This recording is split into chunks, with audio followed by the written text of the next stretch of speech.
Hey, you all. Welcome back. First of all, I would like to say thank you, everyone, because we have finally reached 1,000 subscribers. Cheers. Also, I would like to give a sincere thank you to Jamie, that's me, Hey Big, and Erica De Niro, because they're the first two content creators to share my videos, and they did not have to share their platform with me, because obviously it takes you a while to build that platform and you work hard at it. And so to share my video, I can't thank you all enough. Like, seriously, from the bottom of my heart, thank you a million times over. And if you all notice, I have on one of Jamie That's Me sweatshirt. So I saw her video, I liked her shirt. I said, hey, how can I support? She dropped the link and I bought this. No, she is not paying me to say this. No, she did not give this to me. I wanted to support a Black content creator, and so I got her shirt. I got this color because I've recently become a sneakerhead, and it matches my Jordan Lucky, is it Lucky 13? Yeah, I've become a sneakerhead recently. Maybe I'll show y'all my collection thus far. It's a cold collection, I must admit. Shout out to Jamie. I washed this. It did not draw up. It didn't have like those little lint balls that some of those cheap sweaters and sweatshirts get. So shout out to you. Thank y'all for supporting me, and I look forward to supporting you back. All right, y'all know what time it is. You see the title of this video, Real Housewives of Atlanta, ATL Freak Nick, Season 13, Episode 10. Let's get into it. Two things. How I'm going to do this review is we're going to jump around a lot, y'all. I'm going to try to follow the structure of the show, but we got a lot to talk about, and y'all already watched it, so you don't need me to take out step by step. First, I have 5 quick thoughts, and then next, I will give a timeline of events, and then we'll get into the critical analysis. So first, 5 quick thoughts. 1, Kenya is not responsible for the protection of other people's relationships. All of these women are of the big grown age of 30s, late 30s, 40, 45, 50, 55, damn near 60. These women who are in relationships, they should know proper decorum and how to behave. Kenya is not the gatekeeper of that behavior. Number 2, go to Bravo's YouTube channel, go to the Real Housewives of Atlanta after show, part 2. LaToya is taking Kandi to task for not coming out and definitively saying that she didn't hear or see anything. And we'll get into that a little bit more in the review, but that leads me to point number 3. Kandi is the one y'all need to keep y'all good eye on. Not Kenya, Kandi. In her confessional and on the show, she does a damn good job at saying a lady never tells, or not answering one way or another. All of these women lie all the time. Kandi could have lied and said, y'all, I was down there watching it. They was having fun, having a good time. I went back to my bedroom and I was so tired I fell asleep. And she could have stuck with that lie, but Kandi has chosen not to do so. I wonder, why is that? Quick thought number 4. Go back to a couple episodes ago where they were on the bus headed down to the Carolina. Remember, the topic of sex came up, and I think in my video I even said then, why does this topic keep coming up? They've already asked about threesomes. They've already asked about other sexual experiences. Why do we keep having this conversation? Well, today a light bulb came on. The reason why this question keeps coming up is because Portia and Kandi are scouting for talent in the bedroom, if you know what I mean. Remember, they asked Tanya, have you ever had a sexual experience with a woman? She refused to confirm or deny and began giggling. If you ask me, that's when Portia began to sink her proverbial claws into Tanya. Moving on to quick thought number 5. While we were on Twitter, chatting up about the show, I see all these comments about how what's done in private shouldn't be exposed. This was a private bachelorette party. Y'all, there was nothing private about this party. I'm not sure where y'all got that from. This is literally on a public TV show. It is shown on Bravo, a very popular network. How is this a private bachelorette party? If it was private, it wouldn't be on TV, right? I remember a long time ago when I was interning in a regional general counsel's office, my supervising attorney told me, contrary, most people are stupid. And boy, was he right. That advice has carried me through my life thus far, and it never fails to be right. Moving on. You all, I am going to provide a timeline of events of what occurred. Now, I'm only going to repeat this timeline once, so make sure you remember it, because I ain't gonna keep going back to it. So first, we already know what it is. The girls have the TV version of Cynthia's bachelorette party. Can I just comment on the outfits? You all of them were horrible. The only person's outfit I liked was Marlo. If I was going to a bachelorette party and I was forced to wear a costume, I would wear everything Marlo was wearing except for her boots. I probably would have wore some black latex thigh highs to match the scene. But that's besides the point. I didn't like anyone else's outfit. Candy was busting out of her outfit. I don't know what was going on with Portia's.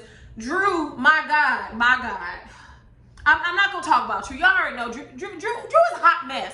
And then Cynthia couldn't even fit her outfit. Boy, I know their pelvic and behind areas were on fire at the end of the night. Everything was so tight and stuffed up and smushed and down. It was just too much. But anyways, we're gonna get into a timeline. So the girls requested that the cameras leave.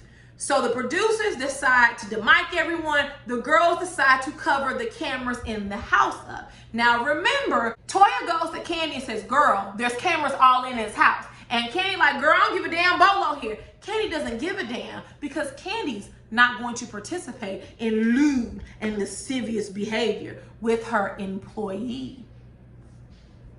So at 12:45 a.m., the producers demic everyone, the girls cover the camera, and they leave. Might I point out that the two women escorting the producers on out the door are Tanya and Portia. Ironic? I think not. At that time, Kenya decides to go check on Brooklyn and her nanny, so she goes upstairs for the first time. Shortly thereafter, Marlo, as we find out later in the episode, she does not stick around for the bull. She goes to bed. Literally, Marlo was me this entire episode. I don't know whether that's a good thing or a bad thing, but hell, it's the truth. Next, Cynthia leaves the after party as well. We're still unsure of the time because they didn't give specifics. At 3:48 a.m., this is the last known footage of Drew. When Drew is talking to Cynthia the next morning, she says she left when the sun was coming up. A married woman, a happily married woman, left when the sun came up. I'm just telling y'all now, there's more to the story that Drew isn't telling. Right? And we'll discuss it as I go through, but Drew did more than just back it up on Bolo. All right? Next, at 4:52 a.m., we see Bolo and two women who just happen to have Portia and Tanya hairstyles walk off into the other room with Bolo. At 5:07 a.m., Marlo goes downstairs. She hears sexual transaction noises as well. Shout out to Trina Braxton. At 6 a.m., Kenya comes downstairs and Toya simultaneously is on Instagram Live. Kenya hears noises, grunting and mounting. At 7:06 a.m., Bolo departs the property. Now, two things. Candy was there for the party most of the time, but she ended up going back to her room. We don't know when, but it was late, but she wasn't asleep. And per her refusal to admit or deny, we know that she heard something. Also, Kenya was coming up and down the stairs constantly. And see, Candy had made a statement that Oh, you left Brooklyn for 45 minutes. Well, Candy, weren't you the one who told her that her nanny better watch Brooklyn the entire evening? Kenya was just doing as told. All right, y'all, so we got the timeline down, so let's go. So you all, Bravo shows these thoughts. Baby, it was BT Uncut, baby. Real Housewives of Atlanta style. Portia is encouraging her friend Tanya to cheat on Paul. She was like, did you get with Bolo? Tanya was like, no, I'll get in trouble. I can't do it. How does Portia reply? Portia says, no, you won't, girl. Grooming, luring, and sinking her teeth into Tanya slowly but surely. Meanwhile, Drew is waving her pancakes up and down, Bolo. She's clowning around. She's being flipped on tables. I mean, all the things that a married woman, a happily married woman wouldn't do. Now, here's something else y'all need to watch for. Shamia was the one telling on them, right? She's the one that every 5 seconds she was screaming somebody's name. Bolo, Drew, Tanya, Portia, you bisexual now? Shamia was the one giving the producers everything they needed, which is why they were able to draw arrows to who was who because of Shamia's mouth. And see, we only saw the edited version. What more did Shamia say? See, y'all mad at Kenya, but you're not mad at them. Quick sidebar. I think it was really green of these ladies to think that they could just cover up cameras and be demiked and not know that in a cast house that audio was on 100% of the time. I mean, this is 2021. Reality TV shows ain't new to this, they true to this. How did you all not realize that while y'all had moved the cameras and covered them, the audio was on the entire time? You must feel downright stupid. And Tanya, we know you watched last night's episode. I wonder what that conversation with Paul was like. Next, we have the aftermath. So, of course, everybody's talking. Drew goes into Cynthia's room. Now, something important here. Cynthia almost slips up as well. When Drew was telling her that she didn't leave until the sun comes up, and I'll quote Cynthia, she said, it sounds like they were having, and then Drew cut her off. Go back and look at it. Cynthia then spills more tea. She says Portia was wide open, Toya was on top of her, and Tanya was on top of Toya. We know this to be slightly true because we saw Portia and Toya in full-on action. And might I add, y'all, didn't it look like Toya was choking Portia? My God, you need to do all that to kiss nobody. What was y'all doing over there? Y'all was doing more than just alcohol, baby. Y'all acting like y'all was on a pill and a half, damn it. Next, we get to the kitchen scene. Kenya comes in and, you know, they're all giggling around and she makes the comment about y'all acting wappy and go in the bedroom that y'all was up in last night. Everybody's in, oh my God. They can't believe she said it, right? Keep in mind, this is during the time that some of the ladies are getting ready to go on the fishing trip. Candy says, and I'll quote, I want to get out of here before everybody be trying to break rules and confidentiality. Meanwhile, Drew is walking towards the front of the door. She turns around and she makes this face. Her and Candy lock eyes for more than a few seconds, and Drew finally mouths, like, seriously? Marlo comes out and said, yeah, you know, I bet you next time you'll have somebody sign some NDAs. Once again, that was me. If y'all, here's the thing. If you don't want to do the time, then don't do the crime. I feel that Drew actually did more than just twerk and get bent over. That's my personal opinion. I think there was a lot more. LaToya on Twitter even retweeted and said, Drew, you forgot that you kissed me too? See, Drew is freaking out because Drew has done far more. That's why when she was on Watch What Happens Live, she was watching it with one eye open next to Ralph because she knows what she did, but she didn't know what the camera caught or heard. I have a feeling we may see and hear more about what Drew did at the bachelorette party.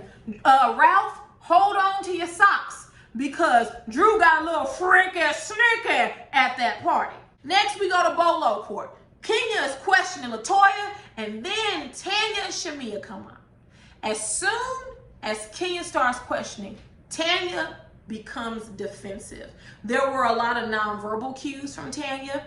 There were a lot of uncomfortable moments with Tanya. Like, you could visibly see she was viscerally uncomfortable and upset. Like, literally, she could not hold her face and body language together. She automatically became defensive because she didn't know what to say or do. Tanya and Portia aren't good liars. Notice during this whole time, Candy keeps saying, what happens in the dungeon stays in the dungeon. But she's not saying, no, I didn't hear anything. I went to the party, the after party. They were having fun. I went back to my room. I went to sleep. I didn't hear anything. Candy is stirring the pot. See, y'all worried about Kenya. Do you guys really think that with the footage and the audio that the producers had, that somebody wouldn't have brought it up? If it wasn't Kenya, it would have been Marlo. It would have been someone. And see, Candy already told y'all she believed in keeping the storyline going. So it could have been Candy as well. Y'all giving Kenya a lot of grief for things that Shamea and Candy are doing. Right in front of your faces. And y'all just want to blame Kenya. That's fine. Kenya needs a shirt that says blame Kenya on it. Because that's all y'all going to do anyway. Next, the other women, they come back. They're ready to eat. They hungry. And so they decide to do, I think it's a crab boil. I almost said crawfish, but I think it's a crab boil. Kenya and Candy are talking, and Shamea and others come in. And y'all know, Kenya trying to get down to the bottom of it, which we, the viewers, appreciate. Because listen, y'all, this entire season has been dry as saltine crackers thus far. Y'all know it, we know it. We've all been saying it. If it's dry to us, you don't think the producers knew it was dry?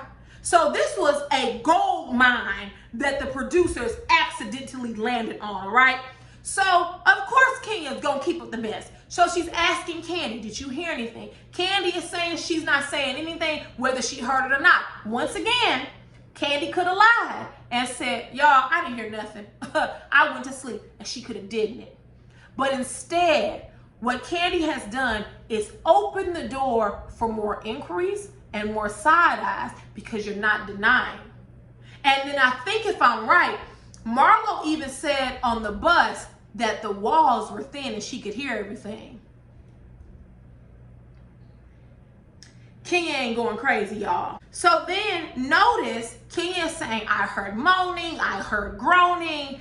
And Shamea says, well, how do you know they weren't watching like porn? And she was like, no, I heard Bolo's voice and multiple other women's voices.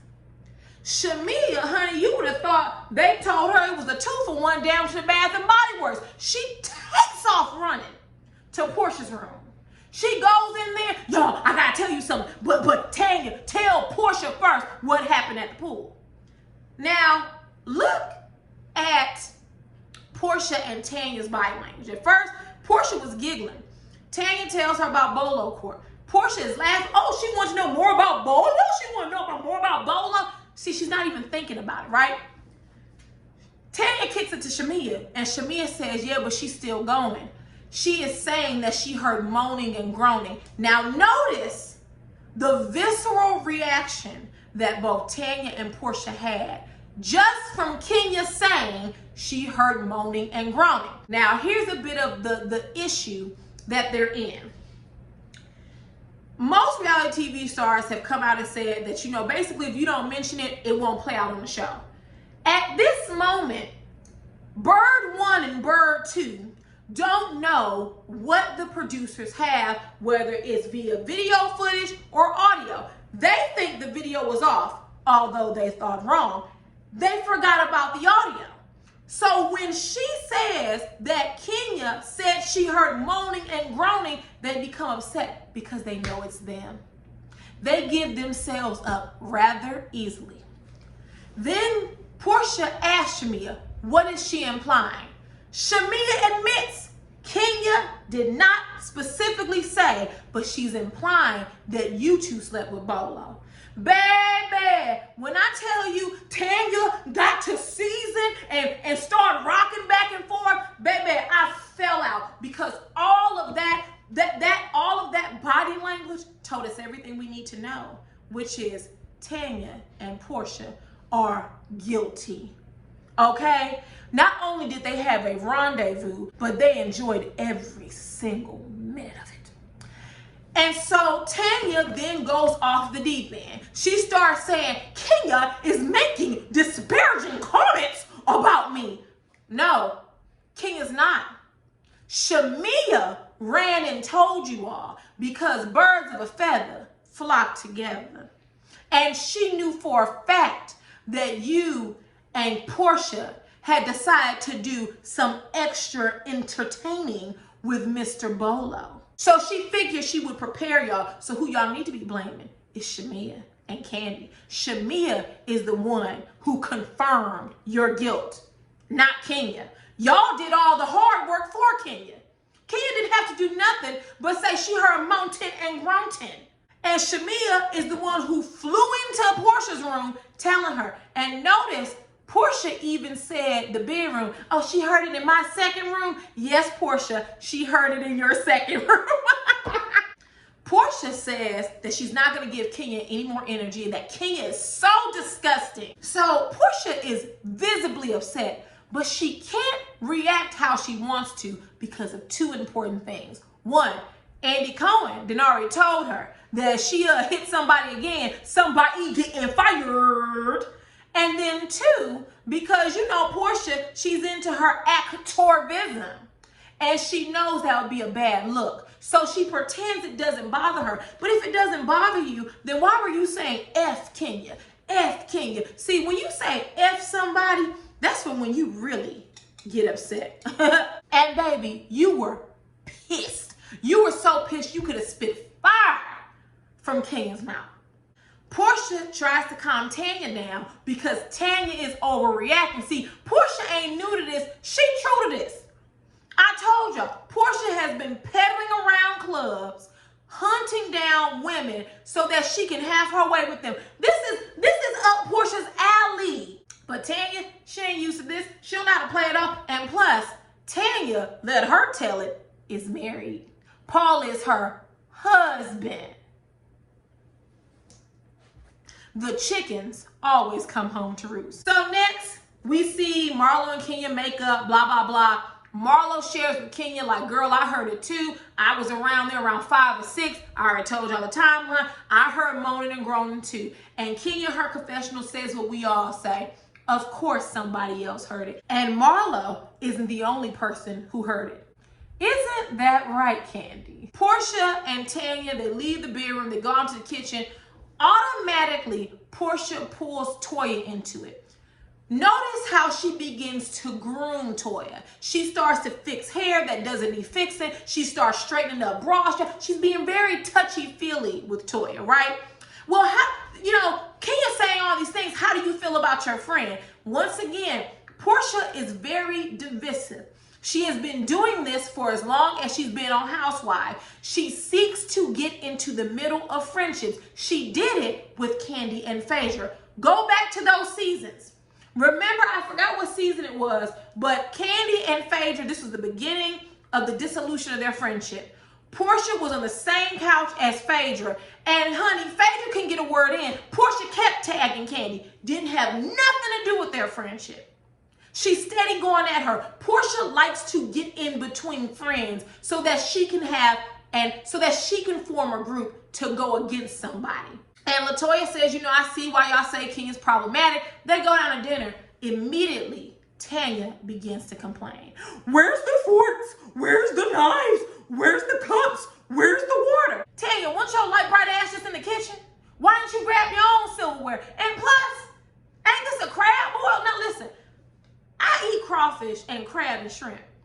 You don't need a fork or a knife for that, right? You might need a shell cracker, but that's about it.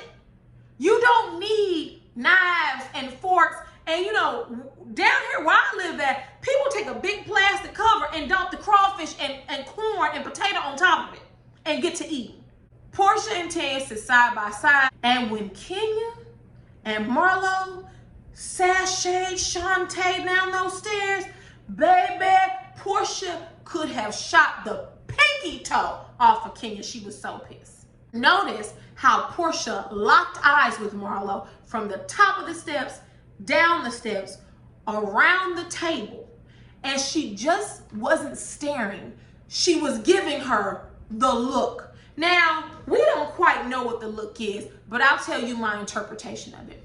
I think that Portia and other cast members got together and decided to ice out Kenya or to make her life hell, either on this trip or throughout the season. And Marlo was a part of that plot, or plottation, as Candace from Real Housewives of Potomac would say. When Marlo came down those steps with Kenya, Portia is thrown off. She has just found out that someone overheard her and Tanya having too good of a time. Now, Marlo, who was a part of this plot, is siding with the enemy? Portia couldn't even get her thoughts together. Tanya said, Pastor P, do the prayer. And she said, I don't want to pray. See, once again, if you didn't do anything, then why are you so upset? See how all this works? And you all, Shamia and people on Twitter kept talking about girl code. You all, girl code only exists inside your friend group or groups. These women are not friends. There is not a sisterhood. I'm actually tired of them slinging that word around, because I'm a part of several groups of friends and sisterhoods, and this is not one. It's not. Portia literally said she doesn't care about Kenya's black life. The activist now, right? She didn't care about Kenya's black life. She sat there and ignored Kenya at dinner. Kenya was trying to pour her heart out, and Portia's tapping on her phone. Go ahead, I'm listening. No, she wasn't. She was ignoring her. She was visibly showing her disrespect. Tanya ordering food in the background. She couldn't be bothered. Candy's rolling her eyes. Drew is trying to make her the butt of a joke and attempted to attack her. I don't know what type of sisterhood y'all call that, but it's not one.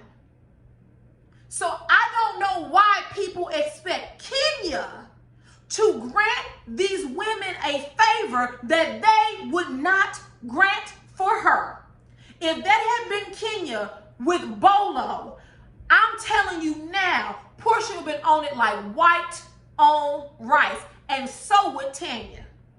But see, here's the thing, ain't no fun when the rabbit got the gun. And with that, y'all, drop down in the comments, tell me everything you thought about this episode, because we had a wild run, and baby, we in for a wild ride. So you all, if there is not anything else, I will see you all later.